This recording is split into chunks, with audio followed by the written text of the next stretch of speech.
Ladies and gentlemen, thank you for watching the John Woodard Show. My style is to not be here and analyze the news. Mine is to get out and talk to people in the news.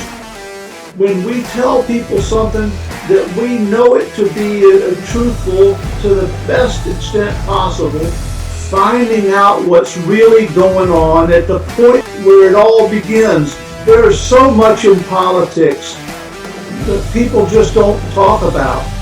I want to get out there and find out.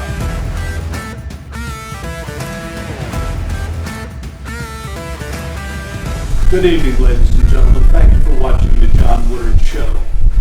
Today we have the absolute honor and distinct privilege to interview a man who has given so much to this country that the country rewarded him with a Congressional Medal of Honor.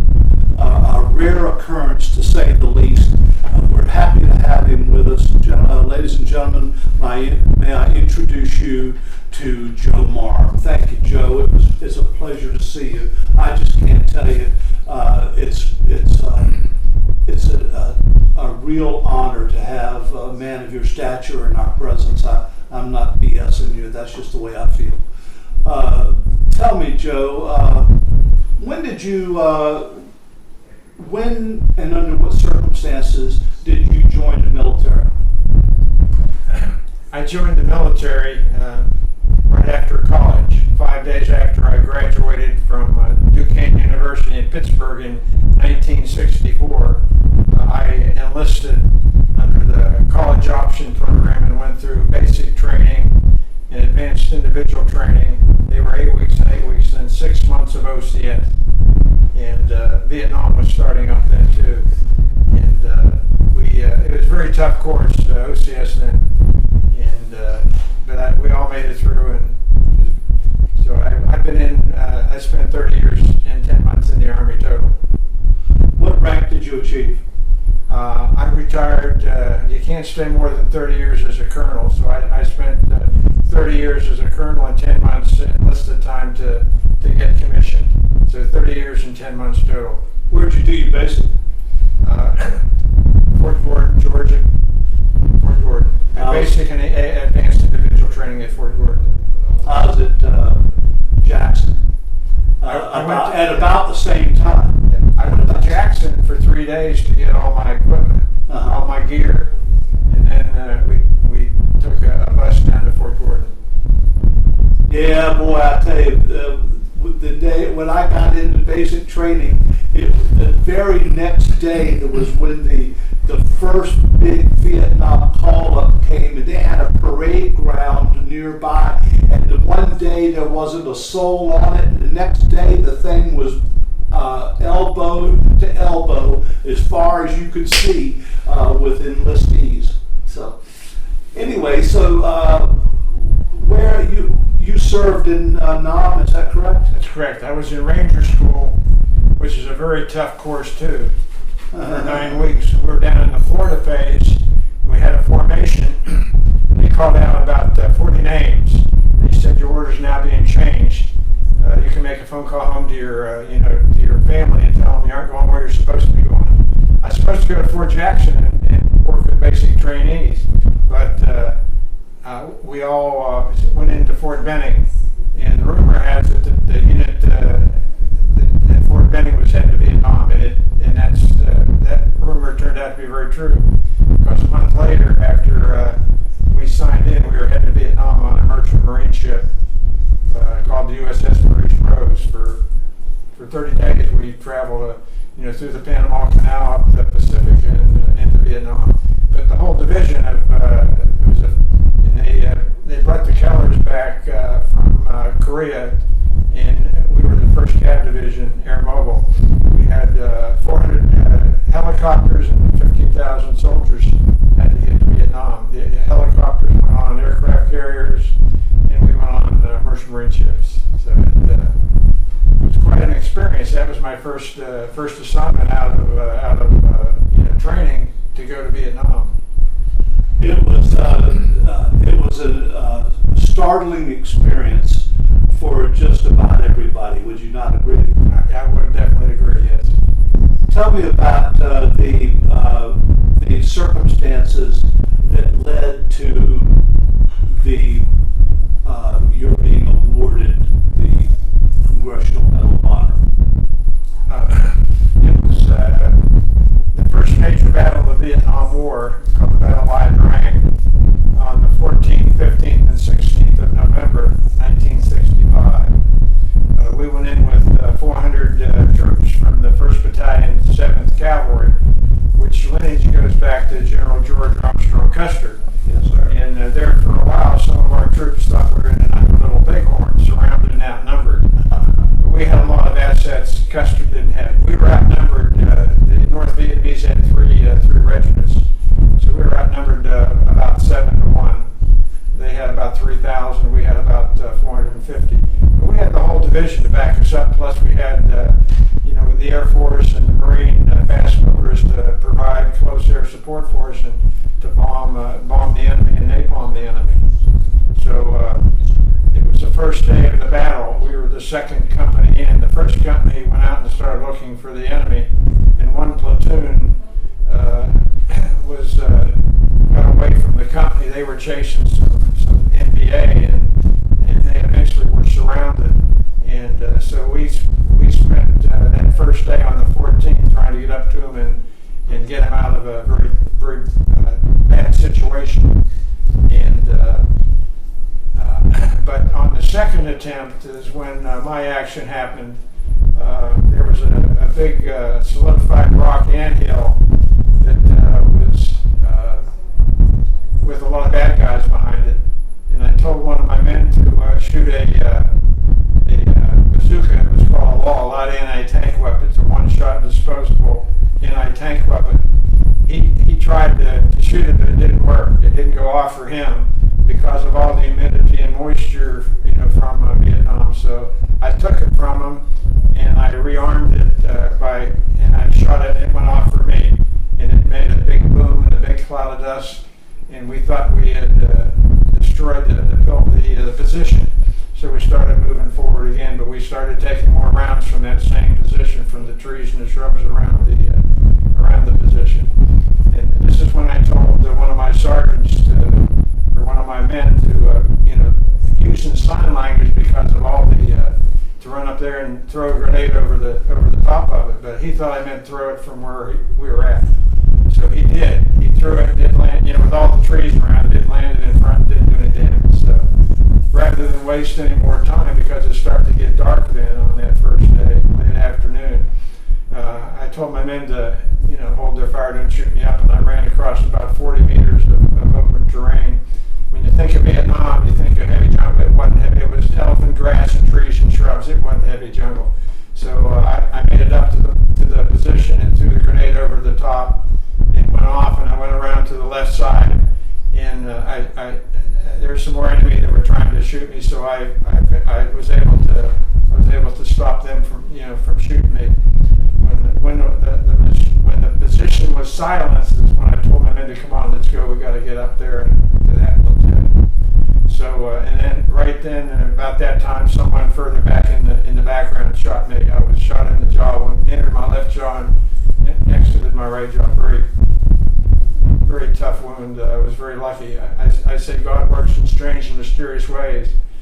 A couple more inches and it would have hit my jugular vein and it would have killed me. But God had a reason to keep me alive for a little bit longer. So. But it shattered your jaw, didn't it? It did. Yeah, I was on a strained baby food diet for about 3 months. Well, that's lovely. I had at an Army hospital called Valley Forge in Philadelphia. Yes, sir. My mouth was all wired shut. Yeah. And but we were able to get to that platoon the next day. A young E5 named Ernie Savage, all of his chain of command, lieutenant and sergeants, were killed or wounded. He put a ring of steel and mortar and artillery around his position that night and held off 3 attacks from the enemy that were trying to get him and come down to us. And we were able to get to him the next day, and he never lost another man killed or wounded when he took over. And he earned the Distinguished Service Cross for his actions, along with the medic who and rescue the lives of the men up there. His name was Doc Close. So that's very special that they were given that very prestigious award too. But the next day, we went up and got them out of there. How many men did you have with you? I was a platoon leader. I mean, usually, if you have all the men, you have 43, but I was down to about 30, along with 32 men. And I had, after that battle, I had about 3 of my men were killed and about 12 were wounded. Like I said, we went in with 450 after 3 days of intense fighting. We had 79 killed in action and 121 wounded in action. I was one of the wounded. They made a movie about it. It's based on the book. The only reporter at the battle was Joe Galloway. He came in that first evening on a resupply ship, and the book was written by him and the battalion commander, Lieutenant Colonel Hal Moore, who was a great leader, and they made a movie about it. The book came out in 1992. About 10 years later, the movie was made in 2002. The movie was made, and it's called We Were Soldiers. They had to cut it off to fit on the marquee. Again, the title of the book was We Were Soldiers Once and Young. And they had to. It's a very good book. It took them a few years to make it. We'd have reunions and ask how the book was coming along. And finally, they produced it. It's a very good book. In fact, on the cover of the book is a very famous young. He was an OCS classmate of mine named Rick Riscola. He came to America he served in the British Army and came to America and joined the Army and went to OCS with us and he earned the Silver Star in that battle. Got out, became a citizen, used his GI Bill and went to law school, undergraduate school and law school. He worked his way up security for Morgan Stanley in the South Tower in 2001. And the North Tower got hit first, came on the intercom and everything is okay. He said, BS, we're getting out of here. And he ordered all the employees out of Morgan Stanley, from Morgan Stanley out of the South Tower. Yes. And he's credited with saving 2,700 lives from Morgan Stanley. And went back in like a good leader, good soldier to make sure the building was cleared and it came down. And his body was never recovered. President Trump about 3 years ago awarded him through his wife the Presidential Citizens Medal, which is right underneath the Presidential Medal of Freedom. And my wife and I went to that very, very prestigious ceremony. But we had great troops in that. We were surrounded. The whole unit they'd been training and testing helicopters. In the Carolinas against the 82nd and 101st to see if the helicopter was going to be successful. And it was our Jeep. It was a very successful piece of equipment. Everywhere we went in those helicopters. Who gave you, what president awarded you the medal? That's another interesting story. There's been 262 medals of honor from Vietnam. Okay. 262 from 65 to 1965 to 1975. I was the 7th recipient, okay, and there's only 2 of the 100 living recipients that didn't get the medal from the president. I was one of them. It was during the President Johnson's administration, but it was given to me by the Secretary of the Army, Stanley Reeser. Okay, the other recipient a few months later was a Marine and got his from the Secretary of the Navy. Barney Barnum was his name. Retired as a colonel like I did, but he was a Marine and did some good work too. And so that's very unique. And it's the only battle in Iraq. It's the only battle where there are 3 Medal of Honor recipients. Myself and the 2 helicopter pilots that are featured in the movie received the medal. Bruce Crandall, his nickname was Too Tall because he was a big guy, and Ed Freeman was Too Tall. And Bruce Crandall. Bruce Crandall was the leader, Ed has passed away, but Bruce is still hanging in there. How old are you now, Joe? I'm an old guy of 79.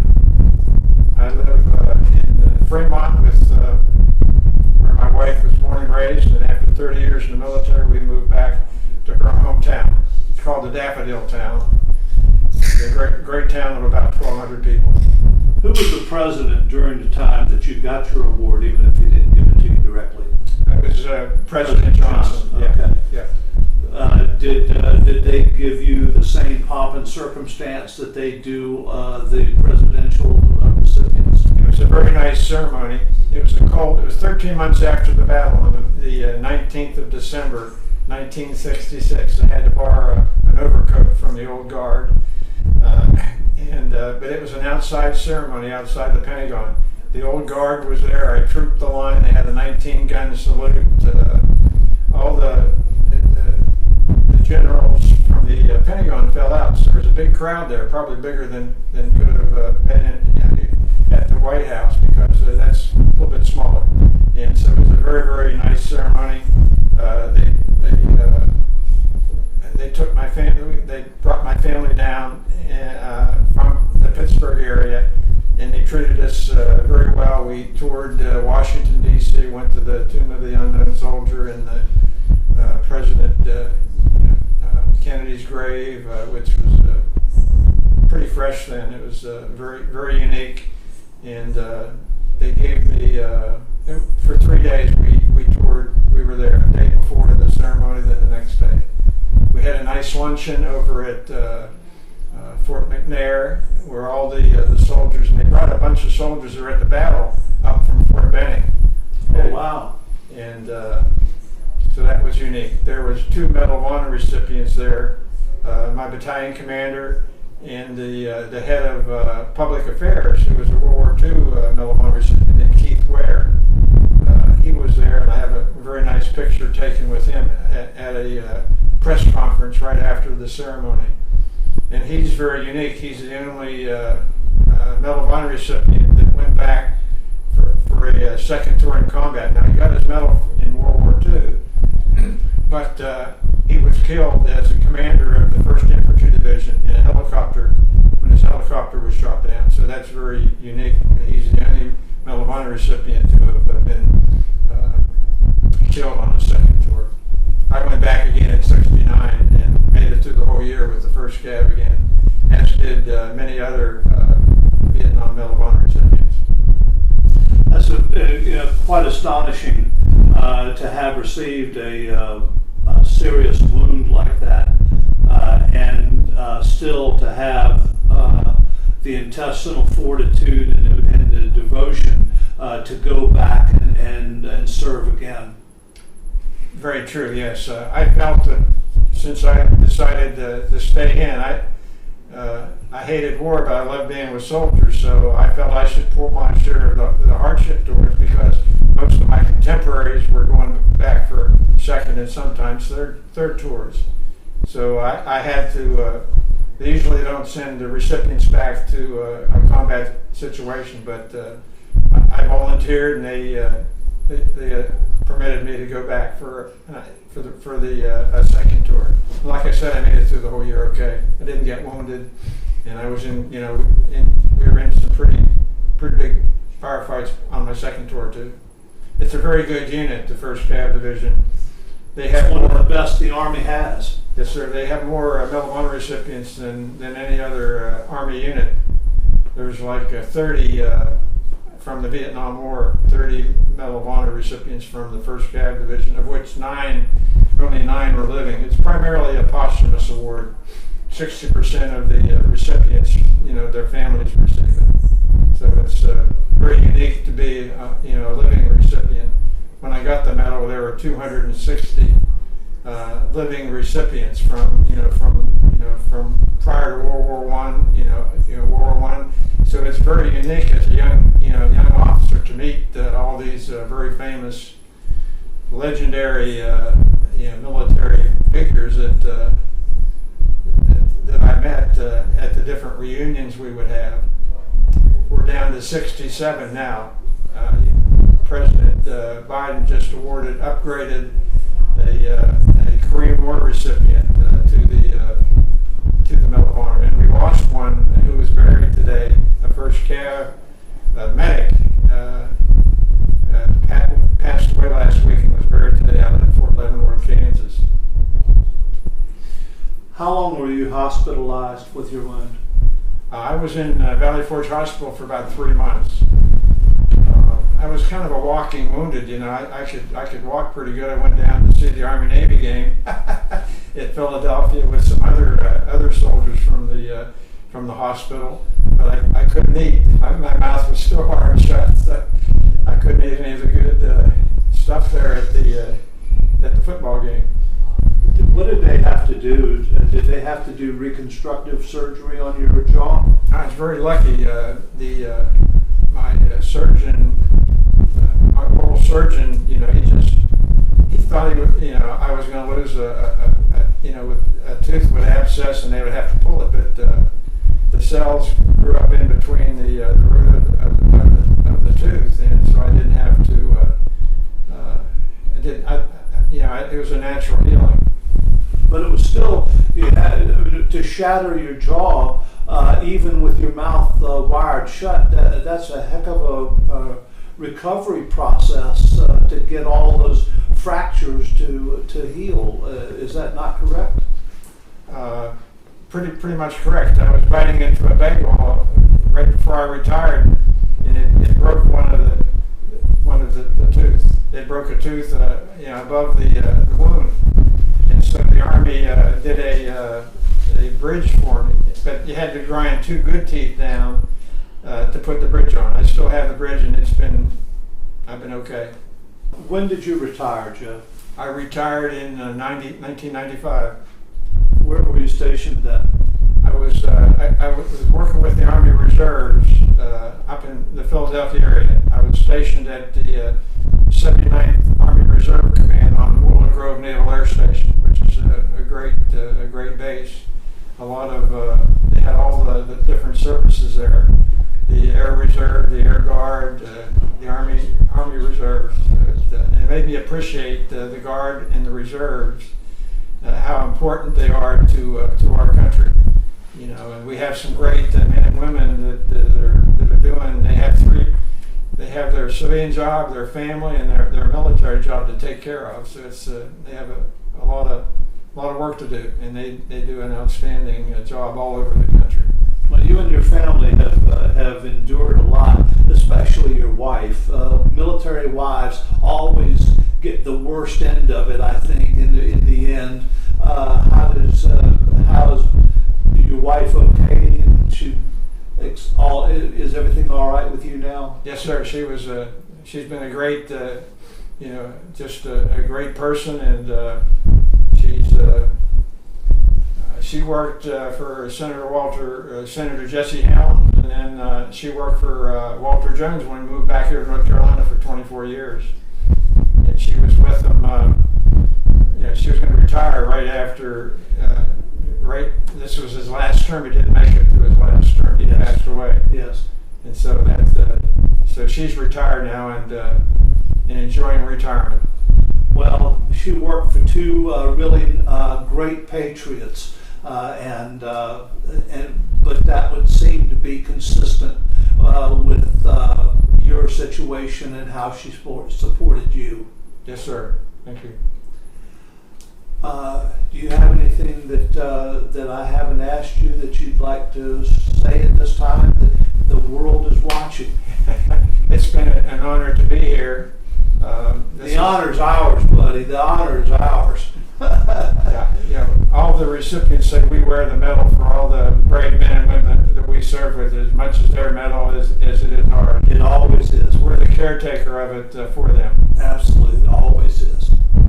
Thank you very much, Joe. It's a pleasure, an honor, and a pleasure. Thank you so much. Thank you. Ladies and gentlemen, I hope you enjoyed this interview. This is a man who is telling you about the history that you probably only read about in books, and here is the man to tell it to you firsthand. I hope you enjoyed it. Thank you so much for watching the John Woodard Show.